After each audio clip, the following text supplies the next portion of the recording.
اگلی تفصیل میں نہیں جانتا گنگرو کتھے کتھے بندے ہوئے ہوں گے دورے کتھے پہ چل دے وہ سارا ایک لمبا سلسلہ تو چھوڑو ملتان کے سفر کرنے کی ضرورت نہیں ہے گھوٹ کی جانے کی ضرورت نہیں ہے آپ کو دور دراز کے سفر کرنے کی ضرورت نہیں قرآن پڑھنے والے بچوں سے کہو کہ آپ کے لیے دعا کریں میں جب حفظ کرتا تھا مجھے وہ زمانہ یاد ہے ہمارے قاری صاحب ہمیں صبح فجر سے پہلے جگا دیتے تھے اور صبح فجر سے کم از کم 1 گھنٹہ پہلے ہم صبح اٹھتے وضو کرتے قرآن مجید کھول کے پڑھنا شروع فجر کا وقفہ ہوا فجر پڑھی پھر قرآن مجید کی تلاوت شروع پھر اس کے بعد درمیان میں ناشتے کا آدھے گھنٹے کا وقفہ ہوا پھر تلاوت شروع 12 بجے سے ظہر تک سونے کا وقفہ ہوا ظہر کی نماز پڑھی عصر تک پھر تلاوت شروع عصر سے مغرب کھیلنے کا وقفہ ہوا مغرب سے عشاء پھر تلاوت شروع عشاء کا وقفہ ہوا عشاء کے بعد 1 گھنٹہ کھانا کھایا پھر تلاوت شروع اس کے بعد سو گئے یہ میرا زمانہ طالب علمی تھا اور آج بھی مدارس عربیہ میں اتنا ہی قرآن پڑھایا جاتا ہے میں آپ کو یہ کہنا چاہتا ہوں لمبے سفر کرنے کی لوڑ کا ہی نہیں وہ قرآن والی زبان جو معصوم بچہ فجر کے پہلے سے لے کے عشاء کے بعد تک باوضو بھی رہتا ہے 5 وقت کی نماز بھی پڑھتا ہے اور اس معصوم کا گناہ کوئی نہیں کیونکہ بالغ نہیں ہوا اور سارا دن اس کی زبان پر قرآن رہتا ہے میں قسم اٹھاؤں تو حانث نہیں ہوں گا اس قرآن پڑھنے والے معصوم بچے سے بڑا پیر دنیا میں اور کوئی نہیں اس سے بڑا پیر دنیا میں اور حاجی عبدالوہاب صاحب رحمۃ اللہ علیہ جب انہوں نے نئے تبلیغی مرکز کی بنیاد رکھوائی اللہ والوں کی بڑی باتیں ہوتی ہیں انہوں نے کہا بھئی سنگ بنیاد کس سے رکھوانا ہے انہوں نے کہا چھوٹے معصوم نابالغ بچے کو لاؤ جو قرآن پڑھتا ہو ہم سنگ بنیاد اس سے رکھوائیں گے کسی نے پوچھا حاجی صاحب وہ کیوں انہوں نے کہا وہ معصوم بچہ ہے گناہ تو اس کے ابھی تک لکھے نہیں جا رہے لیکن قرآن مسلسل پڑھنے کی وجہ سے اس کی نیکیاں بے شمار ہیں گناہ اس کے اوپر ہے ہی نہیں اس کے علاوہ کوئی شیخ الحدیث ہوگا کوئی پیر ہوگا کوئی قاری ہوگا جو بھی ہوگا وہ بالغ ہے اس کی نیکیاں بھی ہیں گناہ بھی ہیں لیکن وہ معصوم بچہ جس کی نیکیاں ہی نیکیاں ہیں گناہ کوئی نہیں اس بچے سے سنگ بنیاد رکھواؤ کیونکہ اس سے بڑا اللہ کا ولی اور کوئی نہیں ہو سکتا لیکن میں پھر آتا ہوں اپنی ہی کیفیت کی طرف ہم میں سے کتنے لوگ ہیں جنہوں نے ان معصوم بچوں کے اچھے لباس کی فکر کی ہے یہ تو ظلم ہے ہمارے معاشرے میں کہ تعلیم انسان کا بنیادی حق ہے ہمارے معاشرے میں اس کو بھی کمرشلائز کر دیا گیا ہمارے پاس لوگ آتے ہیں میرے بھائی رانا شہباز صاحب جن کے پاس بھی لوگ آتے ہوں گے کہ جناب میں پڑھنا تو چاہتا ہوں لیکن میرے پاس پیسے نہیں ہیں میں آگے داخلہ لینا چاہتا ہوں میرے نمبر بھی بڑے اچھے آئے لیکن میری گنجائش نہیں ہے آؤ یہ مدارس عربیہ ہے نورانی قاعدے سے لے کے دور حدیث تک چلے جاؤ 1 روپے کا مطالبہ نہیں کرتے 1 روپے کا مطالبہ نہیں کرتے اور مسلسل خدمت دین میں لگے ہوئے لوگ ہیں ایسے لوگوں کے ہمیں قدم مضبوط کرنے چاہیے نہیں کرنے چاہیے اور افواہوں پہ کان نہ دھرا کریں اللہ کا شکر ہے اہل حق سے محبت کرنے والے مدارس اور علماء کرام سے محبت کرنے والے پاکستان کی صوبائی اور قومی اسمبلیوں میں موجود ہیں اگر مدارس کی طرف کوئی میلی آنکھ دیکھے گا تو وہ آپ تک بعد میں پہنچے گا ہماری لاشوں سے پہلے نعرہ تکبیر نعرہ تکبیر شان مصطفیٰ عظمت مصطفیٰ عظمت قرآن حضرت مولانا محمد معاوی اعظم صاحب نعرہ تکبیر ایک چوکیدار جو گھر کے باہر پہرا دیتا ہے تو گھر والے آرام سے سوتے کہتے کیوں سو گئے کہتے باہر چوکیدار ہے اس کے پاس بندوق ہے چور آئے گا تو وہ سنبھال لے گا ہمیں آرام سے سونا چاہیے گھر والے کی چوکیدار کے بعد بے چینی ختم ہو جاتی ہے الحمدللہ ہم مدارس کے چوکیدار ہیں ہم مدارس کے پہرے دار ہیں ہم قرآن پڑھنے والے ان بچوں کے پہرے دار ہیں ہم مساجد کے پہرے دار ہیں ہم دینی مراکز کے پہرے دار ہیں۔ آپ قرآن پڑھاتے جائیے، دین پڑھاتے جائیے، پاک پیغمبر کے بات کو، اسلام کو، پاک پیغمبر کی حدیث کو آگے پھیلاتے جائیے۔ انشاءاللہ جب تک ہم زندہ ہیں آپ تک کوئی نہیں کہہ سکے۔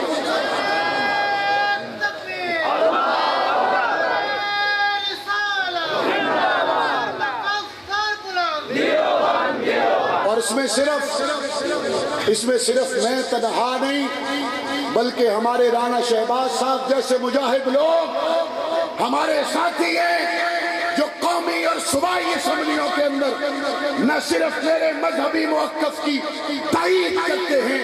ناموس رسالت پر بات معاویہ اعظم اکیلا نہیں کرتا، میرے پاس ہاؤس کی تائید ہوتی ہے، مدارس کے لیے معاویہ اعظم اسمبلی میں اکیلا بات نہیں کرتا، میرے ساتھ سینکڑوں کی تعداد میں اسمبلی کے اراکین کی حمایت ہوتی ہے۔ امریکہ،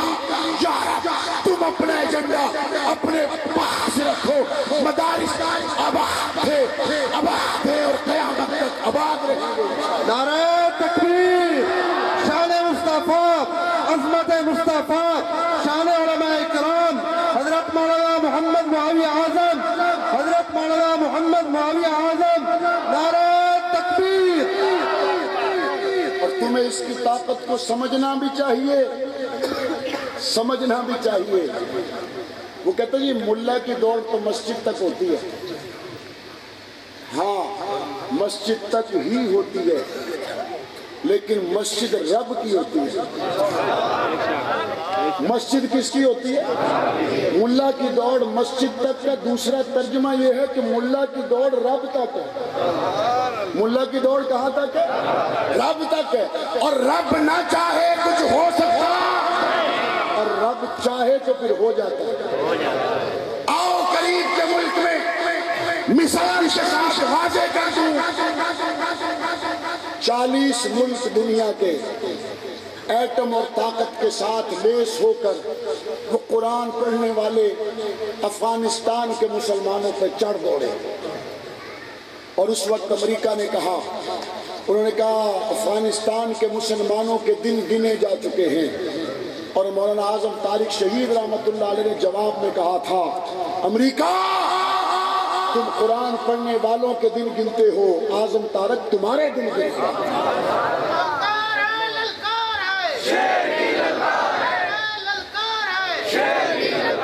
میں آج اپنے والد شہید رحمت اللہ علیہ کی روح سے مخاطب ہوں، ان کے ان جملوں سے مخاطب ہوں، ابا جان آئیے دیکھیے آپ کے کہے ہوئے جملے سچے ثابت ہو چکے ہیں، 40 ملک اپنی بات تسلیم کر چکے ہیں، اللہ کا قرآن جیت چکا ہے، مصطفیٰ کا فرمان جیتے یا نہیں جیتے؟ وہ کہتے تھے ہمارے پاس ایٹم، ہمارے پاس اسلحہ، ہمارے پاس بم، ہمارے پاس بارود، ہمارے پاس نیٹو، اور وہ کہتے تھے ہمارے پاس رب۔ انہوں نے دوسری بات ہی کوئی نہیں کی، اور قرآن نے پہلے ہی کہہ دیا وَمَن يَتَوَكَّلْ عَلَى اللَّهِ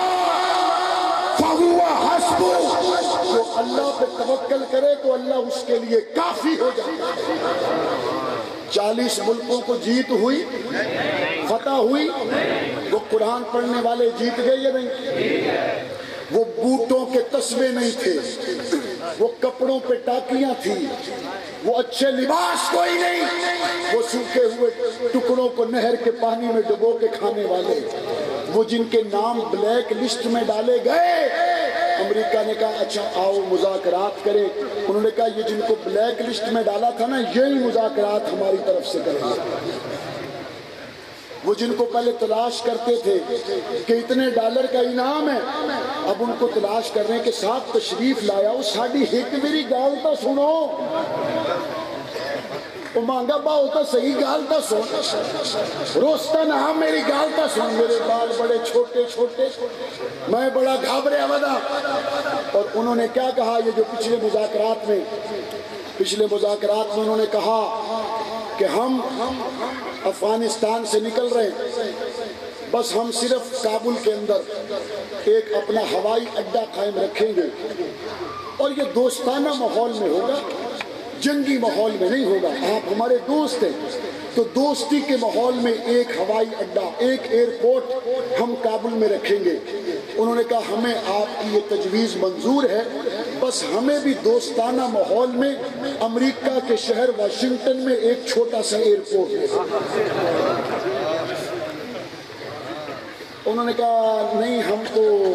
دوستانہ ماحول میں کہہ رہے تھے۔ انہوں نے کہا نہیں، ہم بھی آپ کو دوستانہ ماحول میں ہی کہہ رہے تھے۔ انہوں نے کہا اچھا اگلے مرتبہ بات کریں گے۔ اگلی مرتبہ بات ہوئی، انہوں نے کہا کہ آپ ہمیں پاکستان افغانستان کے بارڈر پر دوستانہ ماحول میں ایک ہوائی اڈہ دے دیں۔ انہوں نے کہا ہمیں منظور ہے، آپ امریکہ کے بارڈر پر ہمیں ایک ہوائی اڈہ دے دیں۔ انہوں نے کہا نہیں، ہم کہہ رہے تھے دوستانہ ماحول میں۔ انہوں نے کہا بھئی ہم بھی تو یہی کہہ رہے ہیں نا، دوستانہ ماحول میں۔ اور پاکستان کو یہ کریڈٹ ہے، رب نے عزت پاکستان کو دی ہے اور رسوائی ہندوستان کے حصے میں آئی، تباہی انڈیا کے حصے میں آئی۔ انڈیا کو آج اس بات کی بڑی تکلیف ہے کہ امریکہ اور طالبان کے مذاکرات ہو رہے ہیں اور انڈیا نے 15 سالوں میں لاکھوں اربوں ڈالر کی افغانستان میں انویسٹمنٹ کی، اور نہ امریکہ انڈیا کو پوچھ رہا ہے، نہ طالبان پوچھ رہے ہیں۔ گڈی چڑھی ہوئی ہے تے پاکستان دی چڑھی ہوئی ہے، گلاں منیندیاں تے سنیندیاں پئیاں تے پاکستان دیاں منیندیاں پئیاں۔ انڈیا کو تکلیف ہے کہ ہماری اتنی بڑی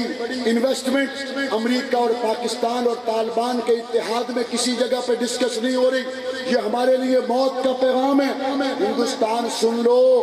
پاکستان تمہارے لیے کل بھی موت کا پیغام تھا، آج بھی موت کا پیغام۔ کشمیر کل بھی ہمارا تھا، کشمیر آج بھی ہمارا ہے، اور افغانستان کے مسئلے کے حل کے لیے پاکستان کے کردار کے بغیر مسئلہ حل نہیں ہو سکتا تھا۔ آج پاکستان کو بیچ میں لائے تو الحمدللہ مسئلہ حل ہونے کی طرف جا رہا ہے۔ میرے رب نے چاہا آنے والے وقت میں افغانستان، پاکستان، کشمیر، اس خطے سے اسلام کی ہوا چلے گی اور اس کی ٹھنڈ پورے پاکستان میں نہیں پوری دنیا میں پہنچے گی انشاءاللہ۔ آپ قرآن کے مدارس کے ساتھ، پاکستان کے ساتھ، امریکہ اور ہندوستان کے خلاف اور پاکستان دشمن طاقتوں کے خلاف ہر وقت تیار ہے؟ پاکستان کے لیے تیار ہے؟ ہندوستان کے خلاف تیار ہے؟ کشمیر لینے کے لیے تیار ہے؟ مدارس کو آباد کرنے کے لیے تیار ہے؟ اللہ تعالی ہم سب کا حامی و ناصر ہو۔ وآخر دعوانا الحمدللہ رب العالمین۔ ربنا تقبل منا انک انت السمیع العلیم وتب علینا انک انت التواب الرحیم۔ صلی اللہ تعالی علی خیر محمد وعلی آلہ وصحبہ وسلم۔ انشاءاللہ اجتماع کا کل دوسرا روز ہوگا۔ ناظم اعلیٰ وفاق المدارس العربیہ پاکستان جنوبی پنجاب، اسی طرح خطیب دل عزیز، خطیب حد العزیز حضرت مولانا محمد اسماعیل شاہ صاحب کاظمی، حضرت مولانا محمد ابو بکر شاہ صاحب، اور اسی طرح ثنا خان مصطفیٰ جناب میاں محمد عارف طاہر صاحب آپ جانا والا، یہ حضرات انشاءاللہ کل ان کے بیانات ہوں گے۔ تمام حضرات سے شرکت کی درخواست ہے۔